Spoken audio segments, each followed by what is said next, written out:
YouTube channel, Priceless Moments with Steph, where I share with you moments into my world. So I have to share that being at home is something different for me. And you know, the other day, I don't remember what happened, but I just started getting flooded with a whole bunch of different thoughts, you know, just being at home, because that's what happened. You feel like you're not really doing anything, you know. And so on my way to taking the kids to school, I was going to say work, on my way to taking the kids to school, I heard the Spirit said to me, pray about everything. And since then, this was a few weeks ago, since then, I literally started praying about everything. Like everything that, you know, we as human would probably consider foolish or whatever. I've been praying about everything. You know, Ethan is a very picky eater. I would pray about that. You know, things that were concerning me, like flooding my mind, things that I would basically like draw my own judgments on. I would pray about it, you know, talk to God about it. Lord, you know, if this is, you know, the battle is yours, it is not mine. If this is something that should or should not, you know, be concerning to me, you know, remove it, let it be so, if that's what the case is. If there is something you want me to do in this situation, please help me to say clearly. You know, just talking to God, little prayers like that. And so being at home, there's a bunch of different aspects to it, you know. And one of the things that I would pray about is that, you know, that I keep saying, you know, can't help it. But one of the things that I would pray about too and talk to God about is serving. And that was another thing that concerned me as well. And I was told, and it was confirmed too, you know, my elder informed me that as a mother, there are seasons that I go through in my life. And, you know, maybe this season is just for me to take with my babies, with my children. And I have held on to that since.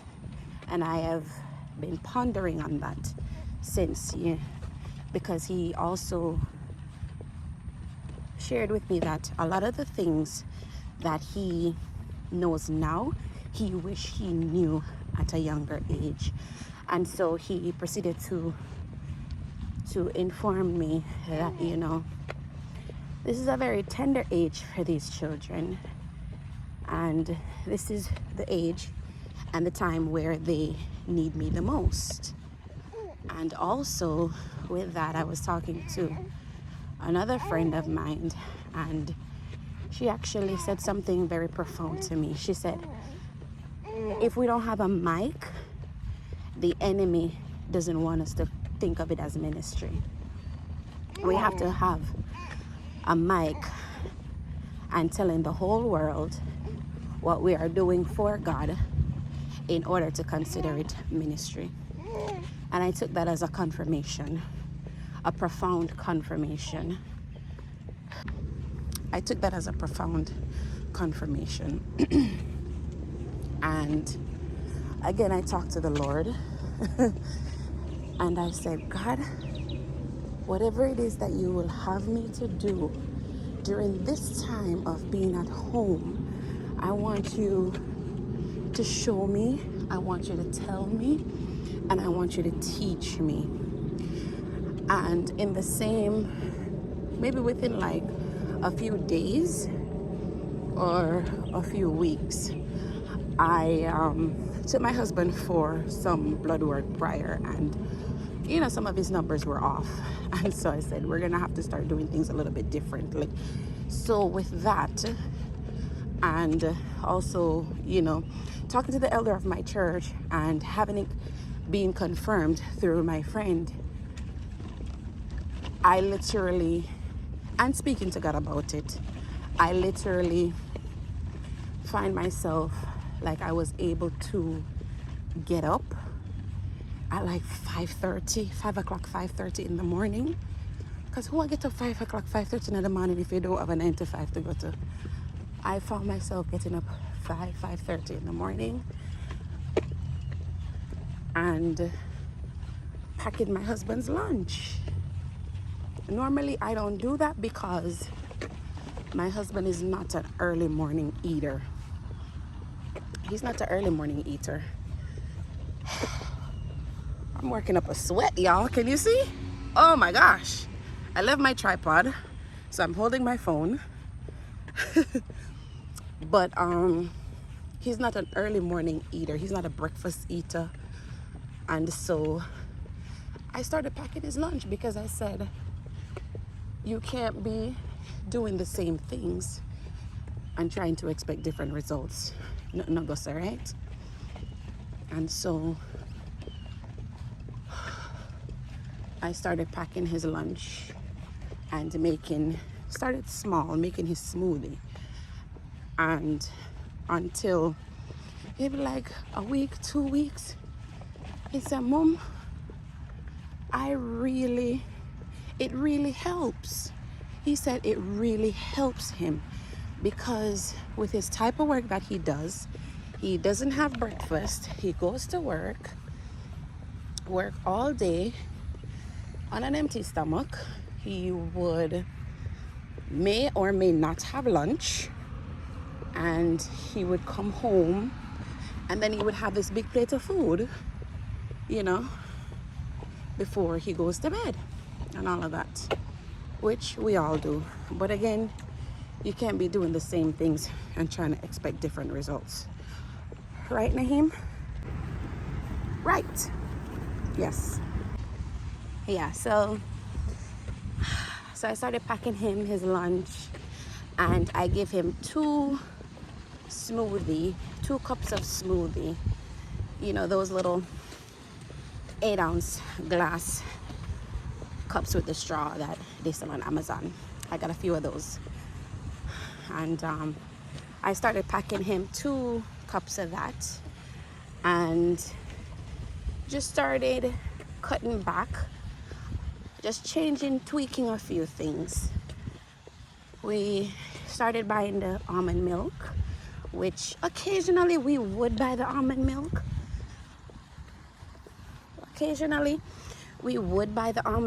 But it was just, we're just so set in our ways. Everybody is set in their ways. So now we started buying more of the almond milk.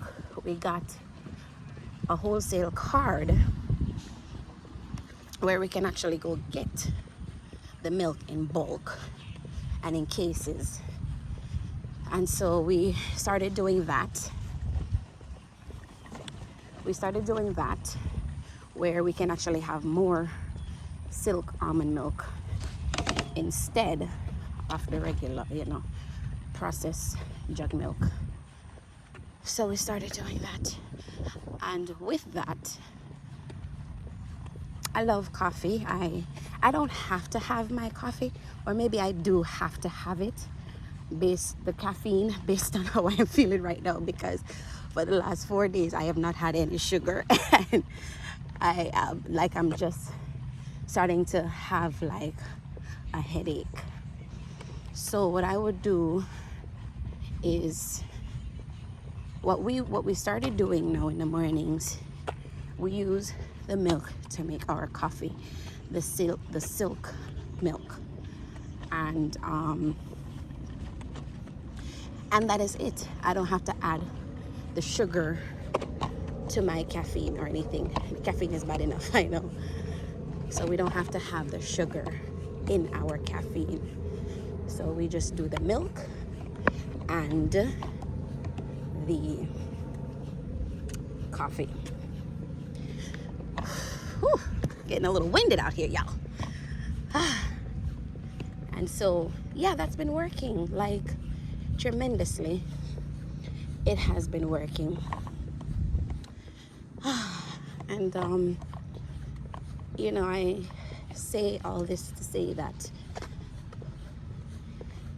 it doesn't matter where you are in your life, just trust God and know, you know, the Bible said that He's working all things out for your good.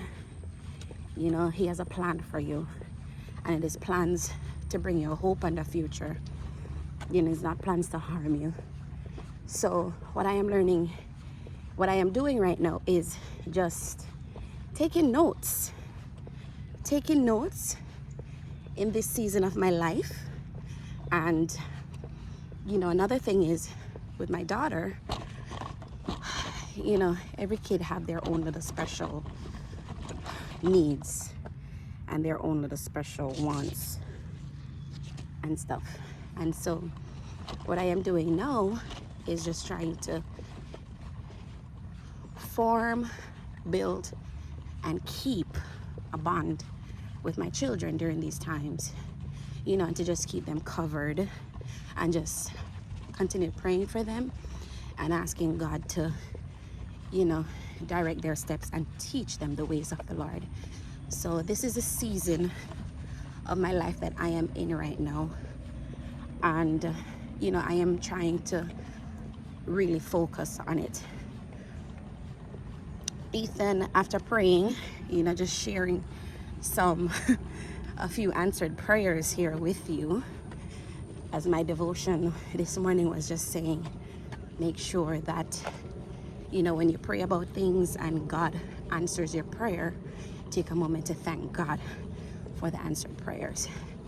And so with that, you know, starting to pray about everything, I had to bring Ethan before the Lord, and I had to pray about the pickiness of his eating, of his diet. I had to bring the boy to the Lord. And let me tell you something, y'all. Is it going? Good. And so I had to bring the boy to the Lord. And let me tell you something. After praying and beating my head against the wall and trying to force this kid to eat, you know, I had to really like sit down, and tears came to my eyes because I was so tired of it. He had been eating. He had not been eating for so long, and he bounces off the wall. I don't know if it's just a period where these kids just live off of their own fat or what it is. You know, you talk to the doctor about it. The doctor is like, listen, we don't live in a third world country. When he's hungry, he will eat. And I'm like, ain't nobody got time for that. Like, I need this boy to eat, okay? But I wasn't going to force him anymore. And so I just brought it to God. And I kid you not, the next, maybe like a few days after, 2-3 days after, Ethan said he wanted porridge. And I'm like, Lord Jesus. The boy said he want porridge. And I did not want to make the porridge for him because you give him stuff and he wastes it. And I'm not about wasting stuff. And the blood of Jesus. Y'all, I'm walking by this lake doing this video. And just out of the blue, the thought came in my mind. What if a crocodile came out of this water right now? I would have dropped my phone and run in my picnic, you see? But the devil is a liar, because I've already been out here maybe about 15-20 minutes. And I'm going to do this video. So, but yeah, maybe a few days later, the boy said he wanted porridge. And I asked him if he wanted the cornmeal porridge or the oatmeal. He said he wanted the oatmeal. Fine, I made the oatmeal. Put it in the fridge a little bit to cool off. The boy sat with his spoon waiting for his porridge. Did you know that boy drank half a bowl of porridge? And he asked me for more porridge. So that day, Ethan drank 2 well, a whole bowl, you know, half and half. He drank a whole bowl of cornmeal porridge that day. Yeah, I had to give God thanks. I had to give God thanks. And later on in the night, the boy said he wanted eggs. I'm like, oh my Lord, here we go. Ethan just started eating. Like, he started eating. Not that we give him a plate of food or anything and him sit down and eat chicken and whatever, but he's having his porridge. He's having his boiled eggs. He's having things that are actually good for him. Things that are actually keeping him full. And I just had to give God thanks because I don't know what other way I could have done it.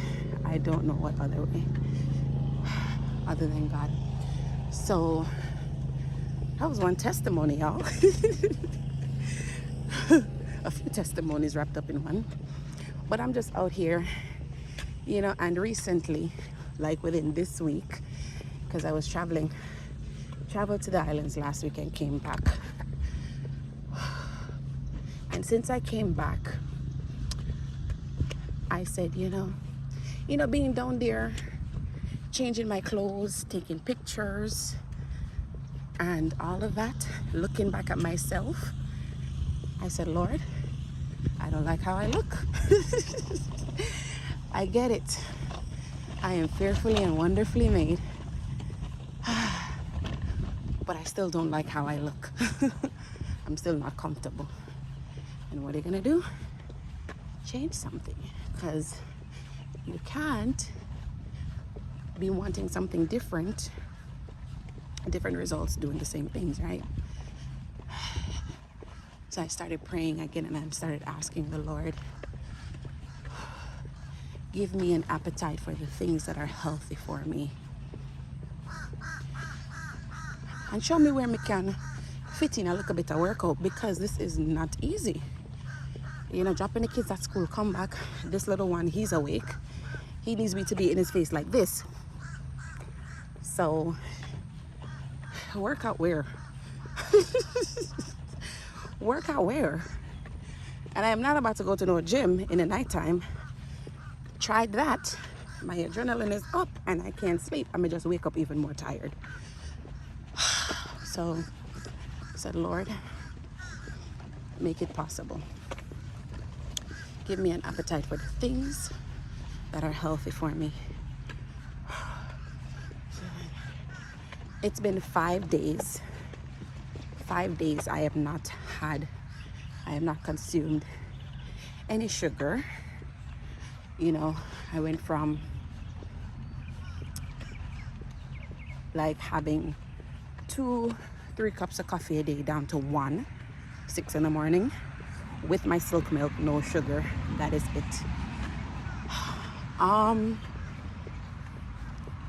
And now here I am out here walking. I dropped the kids off at school and I'm like, Lord, what should I do? Should I go home? Should I turn on a 30-minute workout? But then this boy might not sleep. He might not give me enough time to do it. What should I do, Lord? I pulled up at the house and I sat in the driveway. And I said, you know what, Lord? I am going to go put on my shoes. And I said, do I really want to walk on the road with a little piece of sidewalk with the people in my drive? And then I'm like, I'm gonna go to the park. Y'all, this big beautiful park is right around the street from my house. Right around the street from my house. Here's a track that we are on. Okay, so far I've been speaking to you. I've gone around it maybe about, I don't know, 3-4 times. So based on your experience, don't let nobody tell you that your God is not able, that your God is not hearing you, that he's not seeing you right where you are. It doesn't matter what season in your life, he's seeing you right where you are. All you have to do is seek counsel, embrace the season that you are in, and trust him to guide you. And this is what I am doing right now, just embracing the season that I am in with my children. You know, with Naheem, sometimes Ethan gets jealous, of course. So now I'm trying to include him, you know, Naheem on one side, him on the other side. He sleeps with me, so I take that time going to bed. I try to, it's not Bible, it's not religious, it's not anything that I consistently do, you know, because I do get annoyed. I'm human and I have 3 kids. So I take the time when I put the baby down to bed. I started giving him a bath. His dad usually gives him a bath, that's Ethan. So now I take that time. Ethan's bonding time is bath time, and getting him lotioned and getting him changed for bed. You know, if I'm not too busy cleaning up the kitchen after dinner, I will run and shower him, and then I ask Lizzie to change his clothes for me. But that is usually Ethan's bonding time. Lizzie's bonding time, her and I. Lizzie cannot or does not want to go to bed without me. She doesn't sleep with me, she sleeps in her room, but that she wants me to tuck her in. She wants us to say prayers together, you know, and what better bonding time than that? So, and that's the goal, you know. If I get flustered or it's too much, I send her to her bed to go lay down, and she will stand there, Mommy, are you coming? Are you coming? So I try not to take that lightly. So I have to go and put her in bed. I have to say her prayers with her. We have to read the Bible. Again, it's not religious, it's not something that I do, but the next topic on my list of talking to God is about consistency. You know, because this is the season. So yeah. So again, whatever season you are in, you trust it. Oh, my husband's bonding time, he doesn't get any. He does not. But that's another topic I gotta talk to God about. But it's wonderful to trust God, you know, and to just hold on to him. So embrace the season that you are in. And I am going to finish my walk. My boy is asleep. I'm gonna try and do 2 more of this and then head home. Thank you guys so much for tuning in. Make sure you like, share, and subscribe. Or as my Lizzie would say, hit the notification bell so you get my notification them so you know when your girl about. All right? Love you guys. Bye.